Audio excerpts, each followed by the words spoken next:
जय श्री कृष्णा दोस्तों आज इस वीडियो के माध्यम से जानेंगे करवा चौथ व्रत की कथा एवं कथा की सरल विधि। दोस्तों वीडियो को अंत तक सुनिएगा ताकि आपको भी करवा चौथ व्रत का महत्व समझ में आ सके। और यदि वीडियो में बताई गई बातें आपको अच्छी लगे तो कृपया वीडियो को एक बार शेयर जरूर कर दीजिएगा। तो चलिए दोस्तों आपका ज़्यादा समय न लेते हुए बढ़ते हैं कथा की ओर। करवा चौथ व्रत के दिन करवा माता की पूजा की जाती है। विवाहित महिलाएं अपने पति के लंबी उम्र के लिए एवं अविवाहित कन्याएं मन चाहे वर की प्राप्ति के लिए इस व्रत को रखती हैं। इस व्रत को बिना कुछ खाए पिए निर्जला रहना पड़ता है। शाम के समय चंद्रमा को अर्घ्य देकर ही जल ग्रहण किया जाता है। अब सुनते हैं करवा चौथ की कथा। एक समय की बात है, एक साहूकार के 7 बेटे थे एवं एक बेटी थी जिसका नाम करवा था।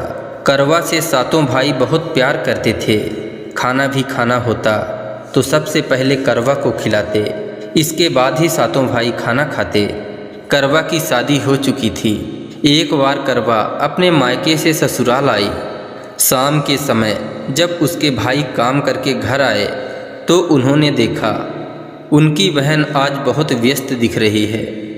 इसके बाद सभी भाई भोजन करने के लिए बैठ जाते हैं और अपने बहन को भी भोजन करने के लिए कहते हैं। लेकिन उनकी बहन कहती है, आज हमारा करवा चौथ का व्रत है और हम खाना चंद्रोदय के बाद चंद्रमा को अर्घ्य देने के उपरांत ही करेंगे। काफ़ी समय बीत जाने के बाद भी जब चंद्रमा का उदय नहीं हुआ तो वह भूख प्यास से व्याकुल होने लगी। अपने बहन की ऐसी हालत देखकर उसका सबसे छोटा भाई घर से दूर जाकर एक पीपल के पेड़ में चढ़कर दीपक जला देता है। उस दीपक को दूर से देखकर ऐसा प्रतीत हो रहा था जैसे चतुर्थी का चांद निकल आया हो। उसके बाद छोटा भाई अपने बहन के पास जाकर कहता है, चांद निकल आया है, अब तुम चंद्रमा को अर्घ्य देकर भोजन कर सकती हो। इतना सुनकर वह चांद को देखने के लिए घर के सीढ़ियों से देखती है तो वही दीपक उसे चांद सा प्रतीत होता दिख रहा था। तो वह दीपक को चंद्रमा मानकर उसे अर्घ्य देकर खाना खाने बैठ जाती है। लेकिन जैसे ही वह पहला निवाला मुख में डालती है उसे छींक आ जाती है। दूसरा निवाला मुख में डालती है तो उसे बाल का टुकड़ा भोजन में मिलता है। और जैसे ही वह तीसरा निवाला मुख में डालती है उसके ससुराल से उसके पति की मृत्यु की समाचार आ जाती है।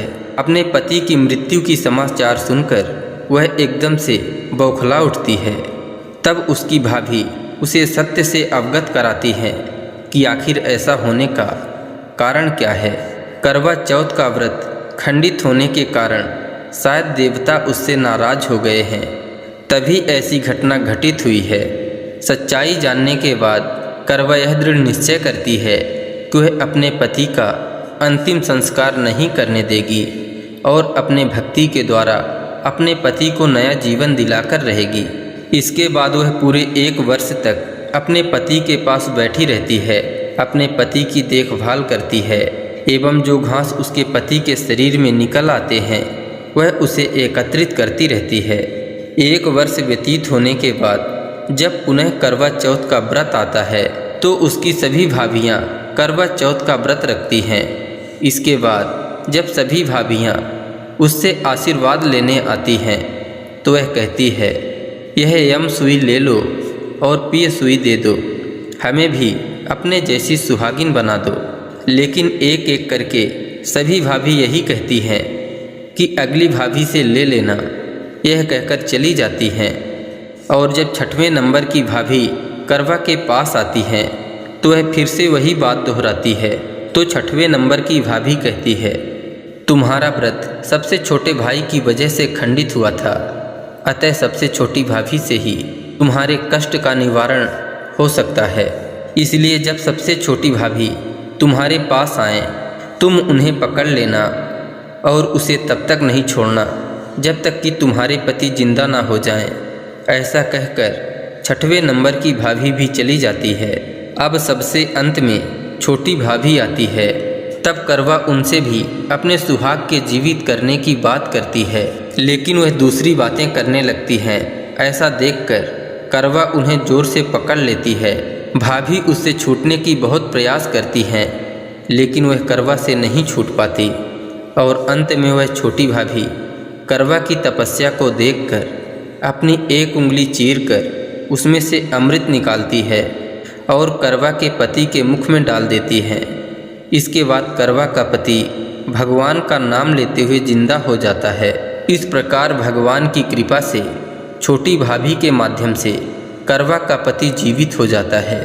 दोस्तों, आशा करते हैं करवा चौथ की यह कथा आपको अच्छी लगी होगी। इसी तरह और भी ज्ञानवर्धक एवं पौराणिक कथा कहानियों को सुनने के लिए कृपया चैनल को सब्सक्राइब कर लीजिए एवं वीडियो में एक लाइक करके कमेंट में लिख दीजिए। जय श्री कृष्णा। राधे राधे।